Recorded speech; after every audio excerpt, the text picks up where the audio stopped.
अब बात करने वाले हैं हम गेटर्स एंड सेटर्स की। तो बाय डिफॉल्ट मतलब बाय कन्वेंशन हम दो तरीके के फंक्शंस किसी भी ऑब्जेक्ट के साथ यूजुअली बनाते हैं। एक होते हैं हमारे गेटर्स और एक होते हैं हमारे सेटर्स।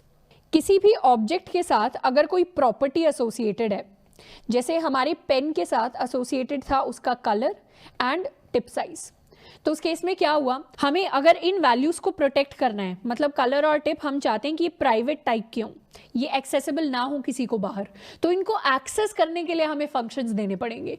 वो प्रॉपर्टी जो किसी भी तरीके से डायरेक्टली एक्सेस ना हो वो चलेगा, पर उसको एक्सेस करने के लिए कोई फंक्शन ही नहीं है, तो हमें फिर सोचना पड़ेगा उस प्रॉपर्टी का काम क्या है। इसीलिए उसको एक्सेस करने के लिए हमें कुछ फंक्शंस बनाने पड़ेंगे। तो फंक्शंस में हम एक गेट टाइप का फंक्शन बनाते हैं जो रिटर्न करता है प्रॉपर्टी की वैल्यू, और एक सेट टाइप का फंक्शन बनाते हैं जो मॉडिफाई करता है या सेट करता है उस वैल्यू को। जैसे अगर हम अपना ऑब्जेक्ट लें, जैसे अगर हम यहाँ पर बाकी सारी क्लासेस को हटा देते हैं, हम अपनी सिर्फ पेन क्लास को कंसिडर करते हैं, तो पेन क्लास में हमने सेटर्स को ऑलरेडी बनाया हुआ था। सेटर्स क्या कर रहे थे, हमारा कलर सेट कर रहे थे, प्लस हम इस टिप को सेट कर रहे थे। इसके अलावा हम गेटर्स भी बना सकते हैं। गेटर्स मतलब int get colour, get colour में हम रिटर्न करने वाले हैं अपने कलर की वैल्यू, तो रिटर्न कर देंगे दिस डॉट कलर। इसका रिटर्न टाइप कर लेते हैं स्ट्रिंग। यहाँ हमने दिस इसलिए लिखा क्योंकि दिस एक स्पेशल कीवर्ड है जावा का। दिस का मतलब होता है करंट ऑब्जेक्ट, मतलब जिस भी ऑब्जेक्ट के लिए ये गेट कलर कॉल होगा, दिस उसी ऑब्जेक्ट को, मतलब ये दिस को वो ऑब्जेक्ट रिप्लेस कर लेगी। दिस का मतलब होता है जिस भी ऑब्जेक्ट, जो भी ऑब्जेक्ट इस फंक्शन को कॉल कर रही है उसकी प्रॉपर्टीज की हम बात कर रहे हैं। यहाँ पर हम जब कलर की बात कर रहे हैं तो हम दिस डॉट कलर भी लिख सकते हैं, मतलब जिस भी ऑब्जेक्ट ने कॉल किया है उसका कलर, और यहाँ पर दिस डॉट टिप भी लिख सकते हैं। पर ये ज्यादा यूजफुल तब होगा जब वेरिएबल्स के सेम नाम होते हैं। मतलब यहां पर अगर मैं टिप लिख दूं न्यू टिप की जगह और फिर कुछ ऐसा लिखूं, तो इसका मतलब क्या होगा, ये वाला टिप वो टिप है जो पेन के अंदर का वेरिएबल है, पेन के अंदर जो प्रॉपर्टी है, और ये वाला टिप हमने कोई नई टिप पास की है। तो दिस डॉट टिप बताता है कि ये वाली प्रॉपर्टी पेन के अंदर की है, और ये बताता है कि ये वाला एक एक्सटर्नल वेरिएबल है।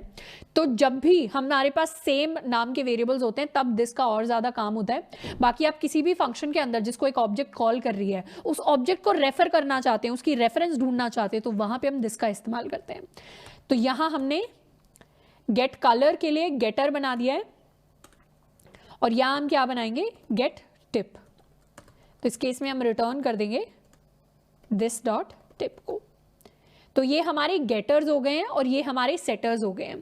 अपनी प्रॉपर्टीज को हम प्राइवेट बना लेते हैं ताकि इनको हम एक्सेस ना कर पाए। जैसे इन प्रॉपर्टीज को प्राइवेट बनाया, ऊपर बहुत सारी जगह हमारे पास एरर आ गया। एरर क्यों आ गया, क्योंकि अब हम डायरेक्टली प्रिंट नहीं करवा सकते, p1 dot colour dot operator से एक्सेस ही नहीं कर सकते प्रॉपर्टी को। तो अब हम क्या करेंगे, डॉट गेट कलर से इसको रिप्लेस कर देंगे, इसको रिप्लेस कर देंगे डॉट गेट टिप से,